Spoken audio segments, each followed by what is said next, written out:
Ladies and gentlemen, please welcome to the stage tech editor for The Hollywood Reporter and writer of The Hollywood Reporter's Behind the Scenes blog, Carolyn Giardina.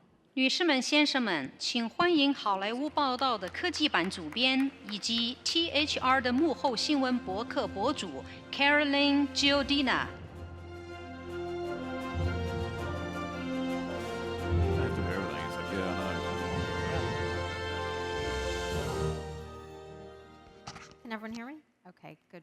大家都听到了吗？ Welcome, everyone. And for the next hour, we are going to talk about virtual reality and augmented reality, the opportunities it presents, and also the impact that it looks like it could have on filmmaking in the coming years. We have 4 experts in the area who've been working in this quite extensively already. So I'd like to introduce our panelists who are going to join me on stage now.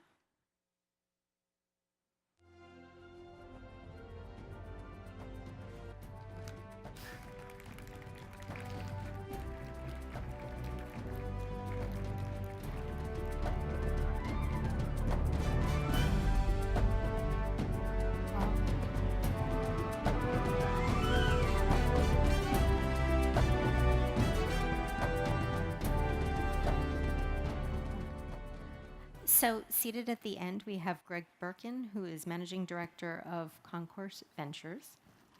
Yes, hi.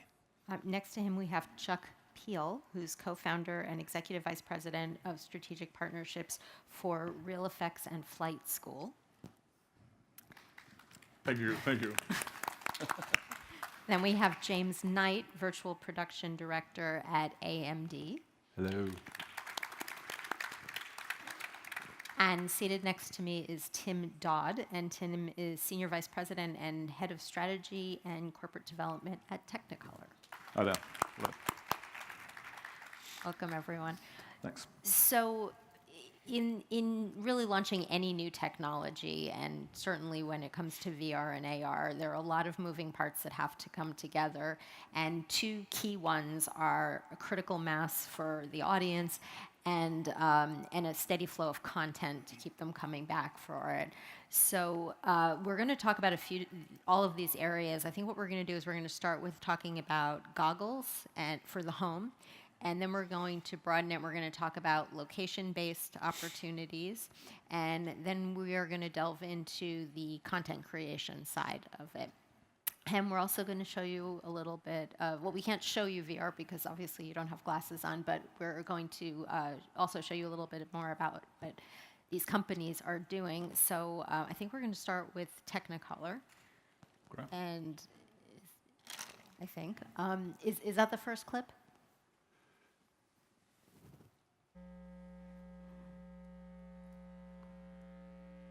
We're not sure.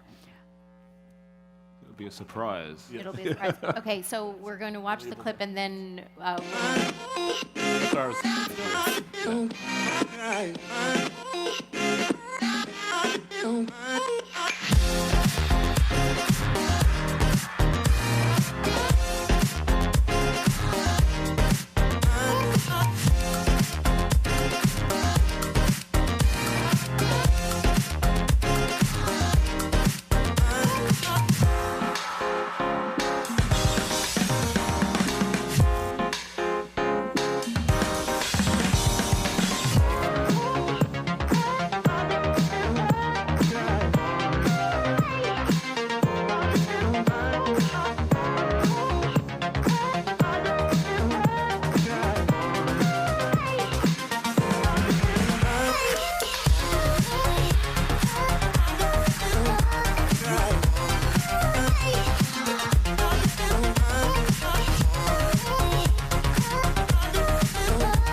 And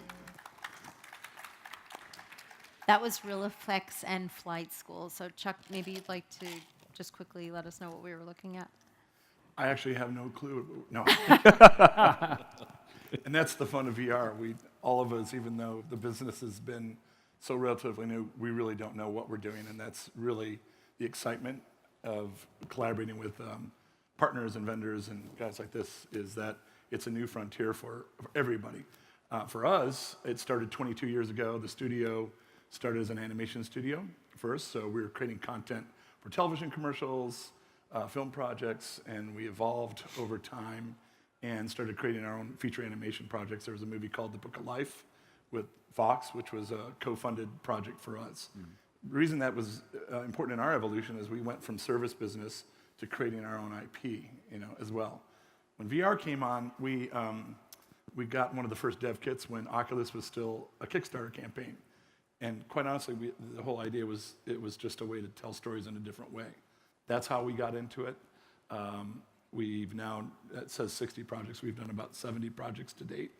And that includes big studio activations, brand activations, and now our own original content. So that's 20-something years kind of boiled down into a quick few minutes. We have studios in Hollywood, also Dallas, Texas, and we're about to open up Montreal. So getting to that first theme of having headsets in the home, there's a few different tiers right now. I think we've seen the most penetration in the low-cost area of headsets that are driven by mobile devices. We have high-end systems like the Oculus Rift and HTC Vive that require a computer. And last week at Oculus Connect, we had a mid-range system introduced for $199. So for starters, what are you all seeing as far as the rollout? Is it happening as fast? I'm sure you'd like it to be going even faster, but what do you anticipate for the next, let's say, 12 months? Well, it's, again, I think I'll just add to it, it's changing every day. We're all trying to figure it out. I think for us, when we create, if we're partnering with a studio or a brand, they have a clear path on how they want to roll out the content. So that's the assignment. For us, we're looking at it as a piece that can roll out on all the platforms, and we're still trying to figure out the timing of that. So you're working with each individual manufacturer for the given platform? Yeah, and we're working with other partners, AMD, there's other partners. We're trying to stay agnostic to it because I think that's critical in these early stages, I think.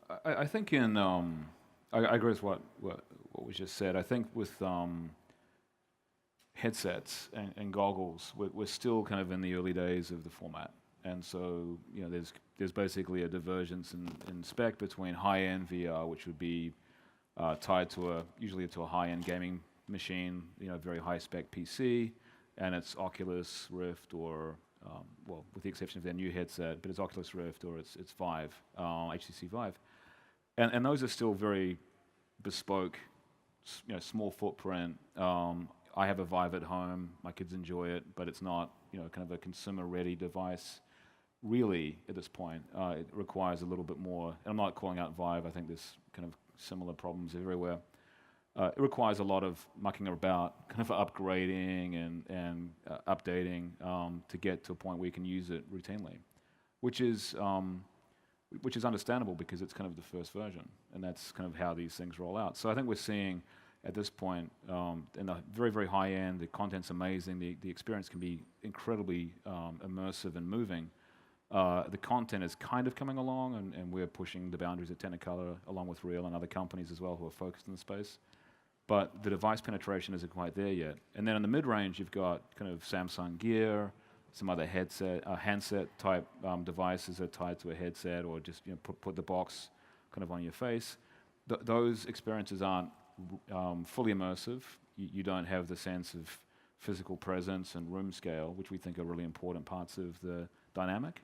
But they're more for mass consumer adoption. So that's actually really good because people are kind of putting that on, getting into that and understanding what that is, and that's pretty good VR. It's not high-end VR. It's not just 360 video, but it's kind of game engine complemented VR, so it feels interesting, and you can maybe interact with objects and play with things, and that's good enough for most things. But getting to a point where we feel like the content all of the promise, all of the things we talked about for like the last 3 or 4 years, the promise of the content, the promise of the device coming together, I don't think we're quite there yet.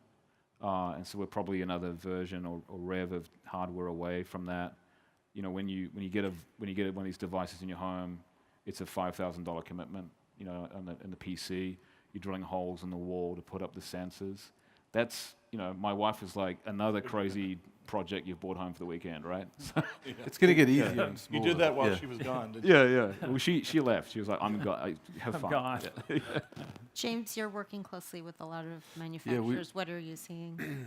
Well, as a GPU CPU company, you now need you need a graphics card to consume the content, not just create it. Whereas if you're watching a film, you didn't need a GPU. So it's a great opportunity for a company like us to be in this up and coming industry. But we're seeing. We make the guts, the GPUs, if you like, the APUs for all of the Xbox Ones and all of the PS4s. So PSVR. So technically, we're powering a lot of virtual reality, and there's upwards of 50 million PS4s in homes, and that's where they're in the living room where people consume content. So it's kind of a sort of a natural graduation for them to feel more comfortable. So you described sort of the lower end, like Samsung Gear VR, then you've got the Oculus and the Vive, and somewhere in the middle is sort of PSVR. And Bethesda actually they make Fallout and Doom. And those guys are the first big game players to show up in a big way to virtual reality, and that will have hopefully a little bump in the adoption of the technology in the home. But just like you said, I mean, the technology or the adoption of VR in the home has been slower than, of course, we'd all like. But in this day and age, the hype, is quite large, and it's hard to sort of to meet that. What are you seeing so far in international territories like China compared with? Well, China's huge, and they have a lot. There's a lot of location-based VR, and China's actually it's a big area for us at AMD. But they've actually grabbed hold of VR in maybe a bigger way than the Western world have. Well, that was an excellent transition to the location part of the conversation. They call them VR cafes. There's Yeah. ways, but China's ahead of us in that. Yeah. As far as the total number, I mean, one of the things that I think the entire industry is probably one of the biggest challenges is good premium content to be able to be consumed in LBEs and VR cafes and at home, and that's working with partners to be able to create that content. Well, let's talk about. Let's start with the VR cafes, VRcades. We use different words in China. Like, what describe one of those? What would you go to and experience? Well, I've been to several. They're a little bit, the execution's a little more simple. Graphics aren't always the best. That doesn't mean it's wrong or right, but there's a lot of it. So you can go up and pick out of 20 or 30 pieces of content, something that hits. There's a lot of interactivity, lightly interactive content.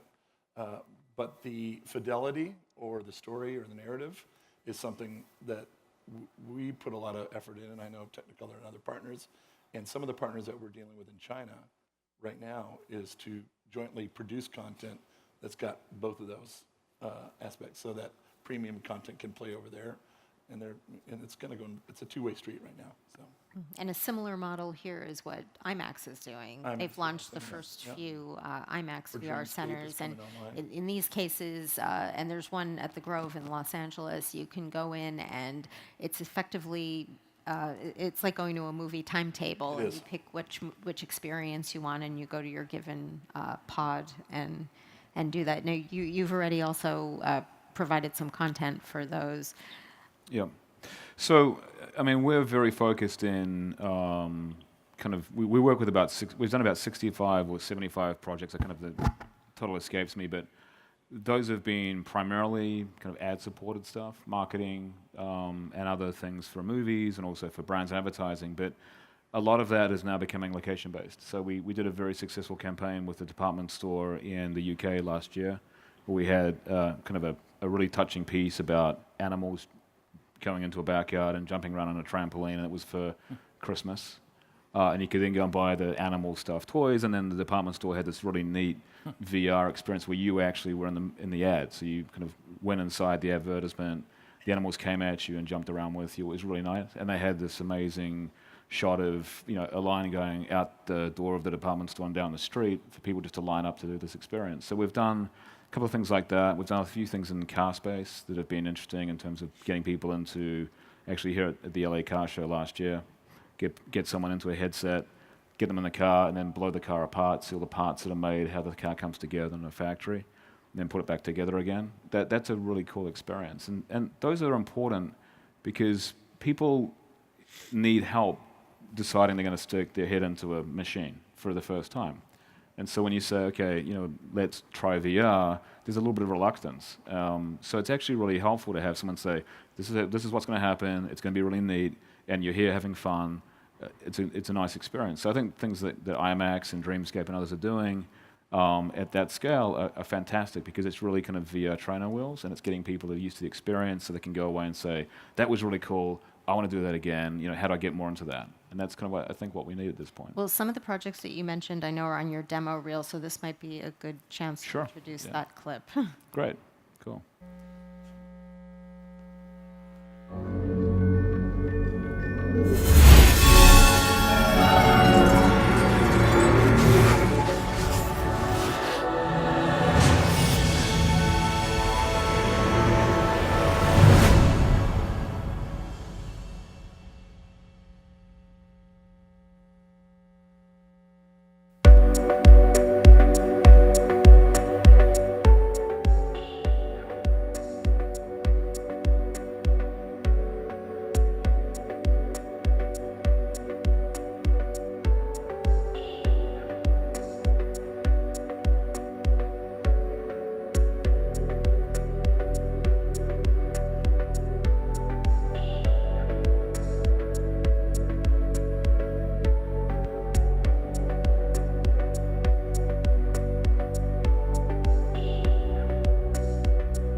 Thank you.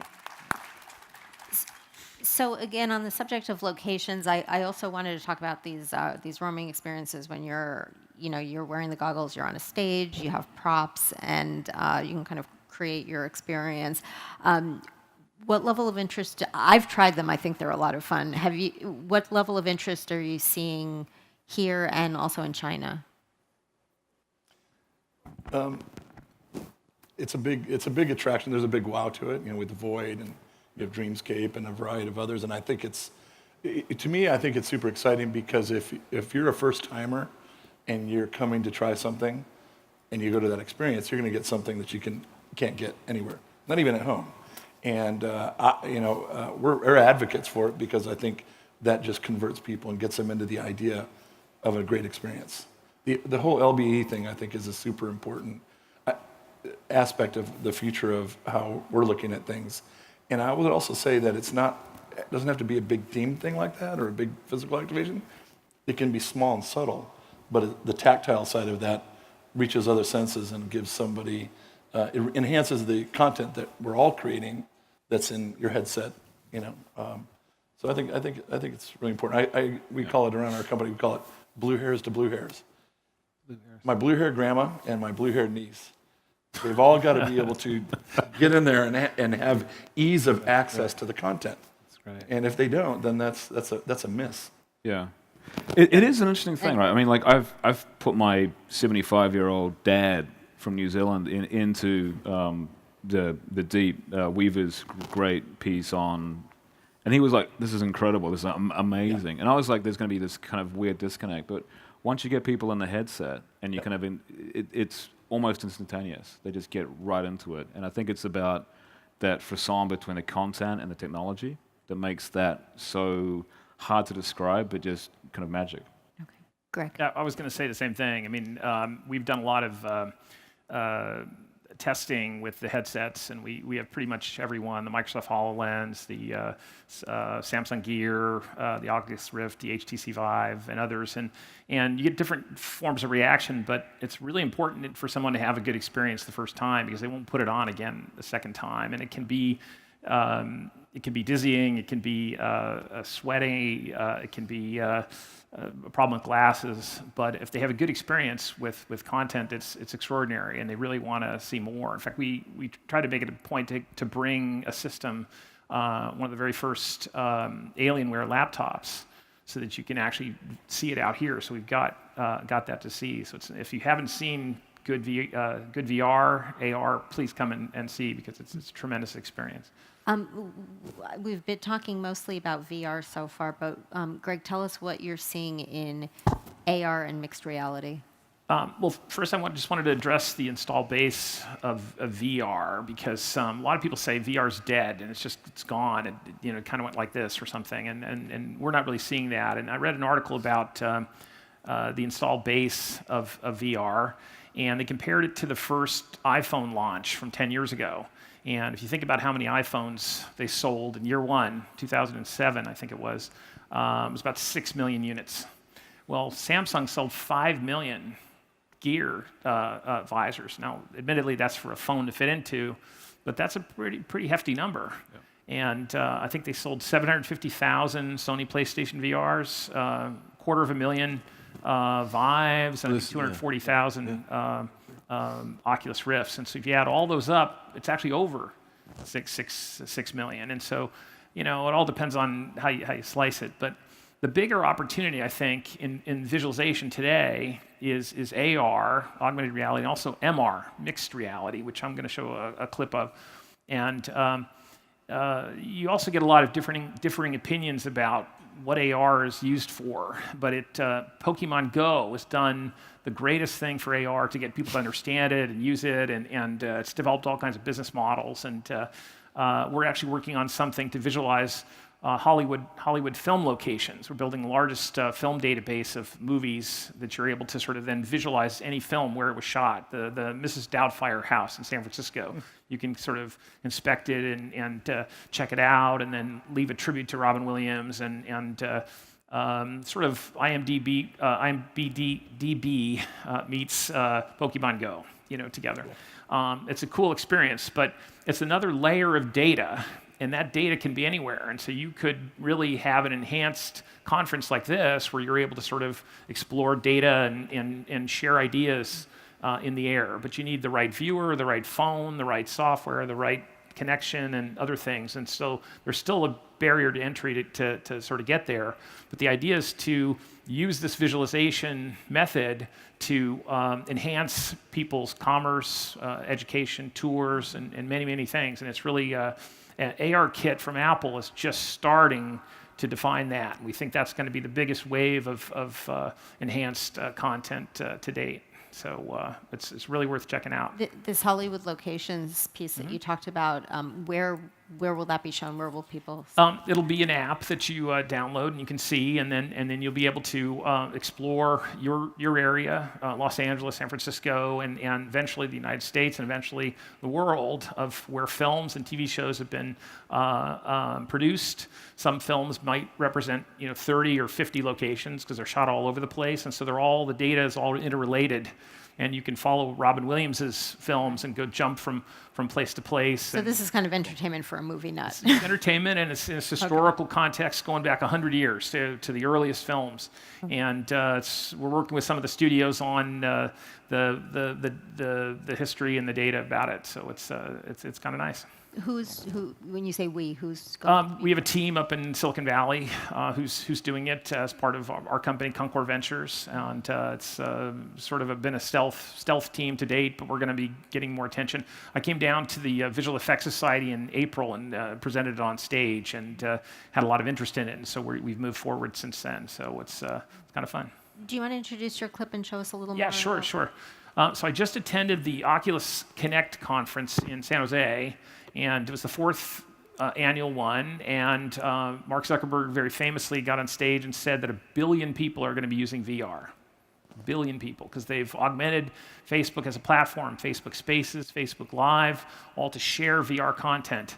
And he didn't say when these 1 billion people are going to be using VR, but it was an extraordinary statement. And I captured a little clip of mixed reality, MR, which is kind of in between AR and VR, and it's a live composite of an artist who is wearing an Oculus Rift headset and some hand controllers, and he is sculpting in the air a digital sculpture. And he's got a cameraman and a green screen, and he's filming what the output of the sculpture is, and then they're composited together. And so you're going to see the output of that, but you'll see him actually doing nothing with his hands, but the output next to that. So we've got a little clip of that.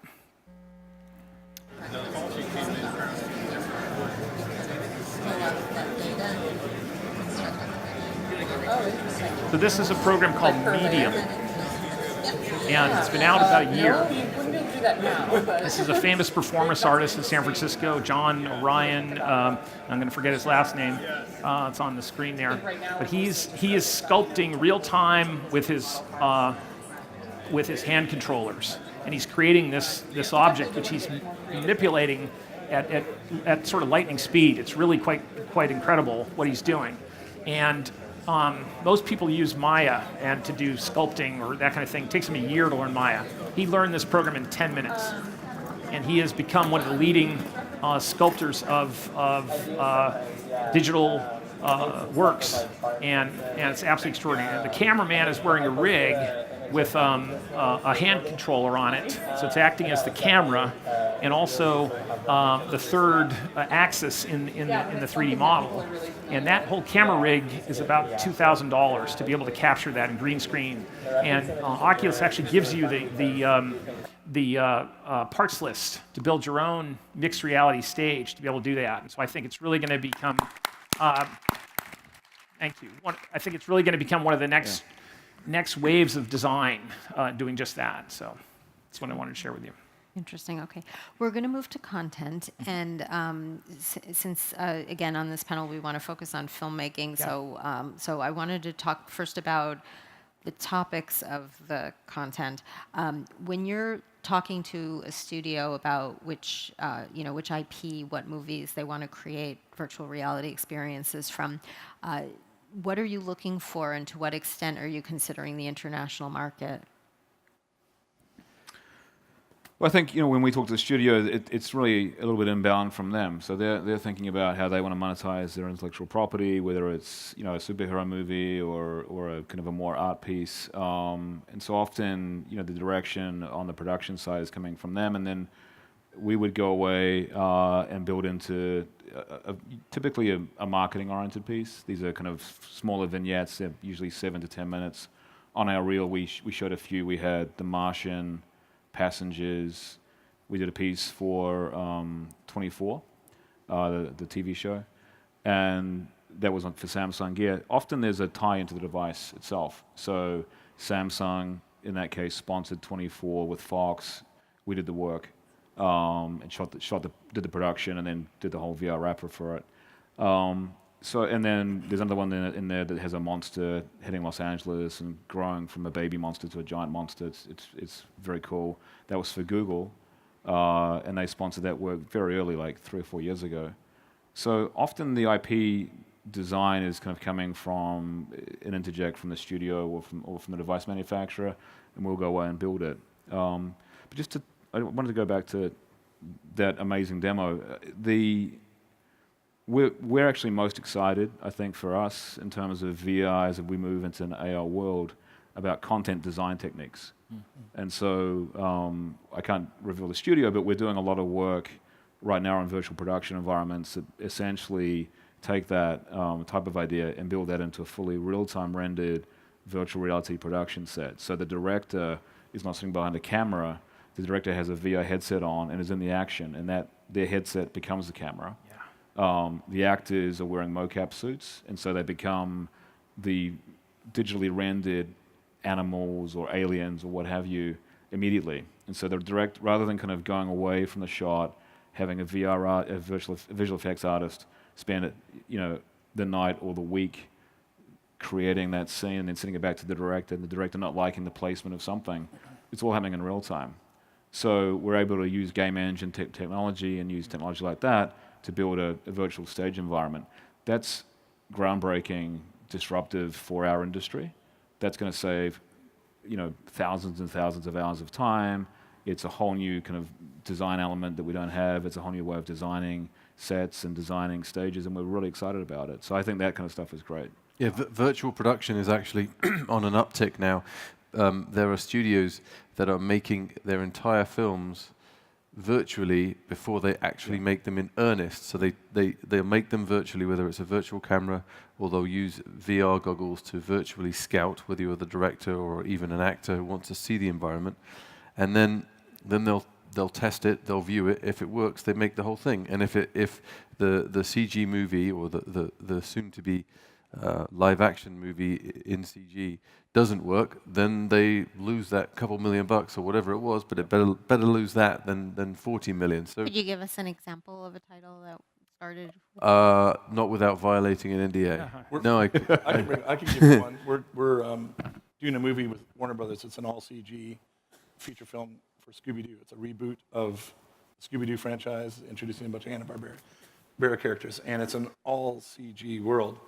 We experimented on early pre-visualization on one of the key set pieces, and part of the importance was because there would be Hanna-Barbera characters in with the Scooby-Doo world, the scale of the characters as it relates to big vehicles and environments. And we just whipped it up. We're already doing it as an animated movie. Previs is a big part of the process and visualization. So we're just taking proxy models, sending it in the director's headset, and real time, he can take a look at whether or not, I can't name the characters because they haven't announced who they are, but to make sure that they all can interact convincingly in a new environment. And so as an animation studio, it's a tool that we're incorporating practically because it's just another way of looking at it, but now in 3 dimensions. To get back to the question that we were starting to talk about before, when you're picking Scooby-Doo or whatever the IP may be, to what extent what are you considering, and to what extent is it the international markets? I have a general answer to that, because typically if it is something that a studio is talking to us or a brand, there is already a direction that we just then have to bring alive. We're creating a bunch of original pieces, and out of the 4 pieces, one just launched called Manifest 99, and there's no dialogue. It's all visually driven. The narrative, it's a progressive narrative story. So that is a language that is universal. So and the other thing we tried to do is we said, what are the other things that get in the way of an international audience or even the blue hair to blue hair audience? Is if it's too complex, like taking your controller and moving and transporting from one spot to another. You still have to use your controllers. You're out of the experience. What we decided to do on Manifest was to create a character. It's a crow, and for you to move around the experience, you look into the eyes of the crow, and as you do, it glows, and then you move, and you're now embodied that position within the glow. Mm-hmm. What you've done is there's no dialogue, and then now the learning curve for anybody internationally is zero because they're experiencing the same thing, whether you're in China, whether you're in another country. Well, that point about no dialogue, I think, is really important for the international because, I mean, if you're looking around and, there's different ways to tell a story, but narration, obviously, then you're getting into language. So are you focusing on stories that can be told without dialogue? Tim, are you finding that too? Yeah, I think we started with the very basic rule of don't make people sick in VR and don't scare the crap out of them. And we broke the second. We had this thing. Still breaking it. Yeah, we still broke the second one. We had this horrifyingly scary hospital thing that was with zombies and doctors coming at you with syringes. And for some reason, we built it in London. I guess people are a little more twisted. And we had the first time we used it was great. We actually had people put the goggles on and stuff, and then we put them in a wheelchair, and then we strapped them with a handcuff to the wheelchair, and then we rolled them down the street. Anyway, so we freaked out a lot of people. I think it was probably some OSHA requirements were busted. So I think we learned a little bit from that. But I think there's more developed now about the lingua franca of how to do compelling VR that doesn't scare people or make them sick, and there's more to it. But the narrative stuff, so we saw some stuff there about My Brother's Keeper. That was a Civil War thing we did with PBS. That isn't scary, but there's a lot of dialogue in it. And I find it very dialogue heavy. I think there's too much narrative structure in kind of the standard way you'd show like a 3-act play. Whereas I think the VR stuff that we're seeing that's really compelling is actually just interactive. So we have another piece that's in that reel where you make it your own. You essentially, there's no controller. We do a biofeedback loop. We put a skin galvanic meter on your forehead, and we measure your stress level. Wow. And when you're calm, you start to float. And the calmer you are, the higher you float. And you're just going to float to this beautiful VR experience, kind of enjoying yourself. And you can spend 3 minutes or 30 minutes in the experience. Of course, people kind of got competitive and like out-calming each other. But there was this kind of nice thing going on there. And those experiences are really, I think to people, are really meaningful. There's no narrative structure. It is immersive, it is breathtaking, and it's one of those things where it does translate well across different audiences and different cultures. I think things that are like heavily narrative driven don't work so well. Yep. Okay. You, James, with AMD, I mean, you've been working with a lot of different companies. What sort of projects are you finding resonate? Well, companies, I mean, that's an interesting question and kind of maybe a long-winded answer that I could possibly condense. But I mean, we're working on because we planted our flag so firmly in the middle of virtual reality a couple of years ago. We've been working with lots of people, and in some cases, directors themselves, like big directors, have come to us for advice, which is kind of not really heard of before, that the big Hollywood director would come directly to a Silicon Valley company. So there's a lot of interest. I mean, AMD obviously is just like a movie company wants to see bums and seats. AMD wants to see a company buy our chips. So we want to align ourselves with projects with that are recognizable pieces of IP, like Alien, Ridley Scott's Alien, or Assassin's Creed.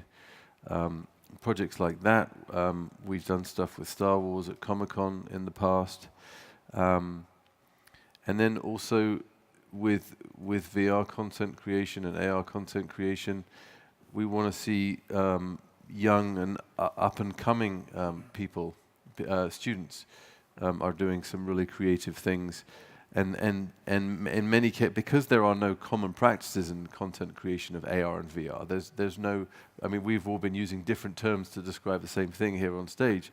So there's no glossary. So there might be an expert in VR, and by the way, there are no experts in VR. That's rubbish if anyone ever says they are. Like a young student who doesn't know that they can't do something will end up discovering something amazing, right? And so we are aligning ourselves with people like that as well. So we're just about empowering all of it, but you know, publicly we're probably doing more on the big IP to sell more. I'm going to ask one more question, and then we're going to go to Q&A. Budgets, where are they coming from primarily right now? Marketing. Yeah. Marketing and device tie-ins. So often Studio A says, hey, I've got some great piece of IP, I want to do a 10-minute piece, and we've got device partner B is going to fund that. Not always, but that's part of it. And that's brands, that's agencies, that's studios. Mm-hmm. The marketing dollars are shifting, you know, from somewhere else, billboards or whatever that is.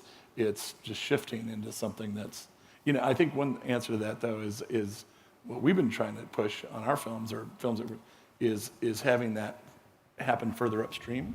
Yeah. And not just as a marketing stunt as, oh, by the way, we got to do this VR thing, to get it upstream so it's part of the planning. And maybe something in VR or AR comes out before the film or in conjunction with the film. Yeah.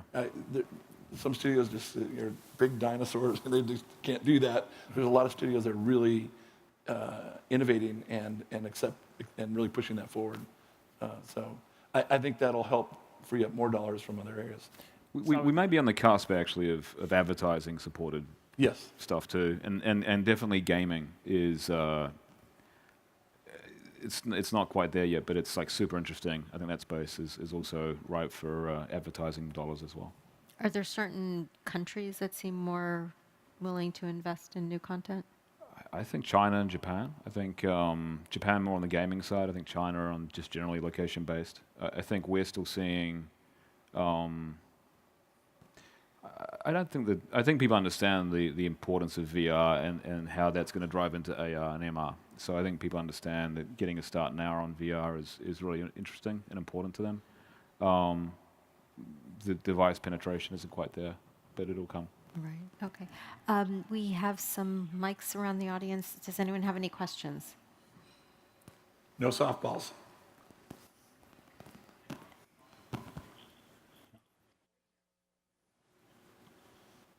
Hello.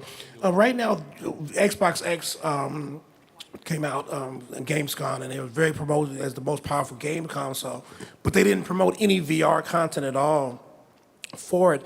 Is there a lack of promotion that you see from even the game companies, because they control so much of their content, but I don't see them putting the ad dollars into saying, hey, you need to see this VR game exactly, not the fact that there's a press release for Doom or something like that, to actually see commercials, actually see money, because if they're not spending the dollars to actually convince those kids that you're missing out, then I don't think VR is going to keep taking off as the way it does. It can be an adjunct, but I really think they have to put the money in, even for Sony, even for what they were doing for their thing, they never actually showed the content. They just had a commercial where kids were watching the game, putting it on their face, watching it, but they never actually showed what they were watching.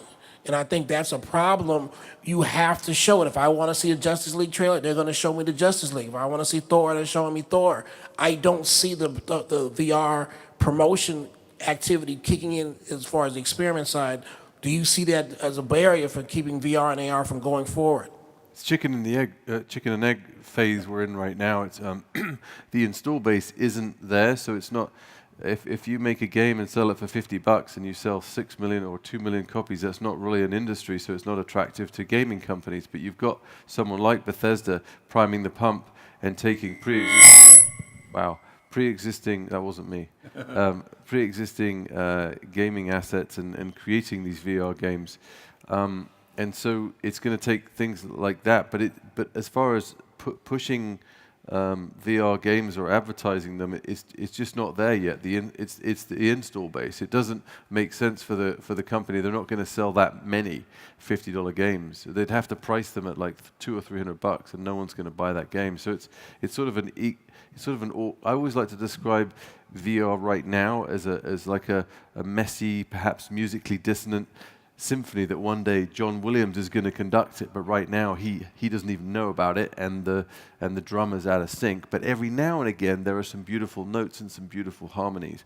There are moments of brilliance in VR, and you can really see the potential. But it's not an industry yet, but it's going to get there. And you, by being here, are clearly interested in it. We want to propel it forward, want it to work now and be everything it can be now. It's just not going to be there yet. But it's soon, and there's not a single bloody person on the planet that can say they know when it's going to happen. It's just we're steadfastly creating new technology for people to use, to consume it, to create it. But it's just a matter of someone figuring out, or someone creating an amazing piece of content that just makes everybody want to buy it. And actually, yeah, there are some, we can offline, but it's a part of a bigger discussion. But there are education, on-the-job training, and pornography are going to be big reasons why people buy virtual reality and augmented reality headsets. And it's not something that people generally talk about publicly, porn, but that is, I mean, VHS, beta, this thing called the internet wouldn't be around if it wasn't for pornography. So it does actually drive technology. But I think in the case of AR and VR, I think education and health, medical is actually going to drive it as well as that other thing.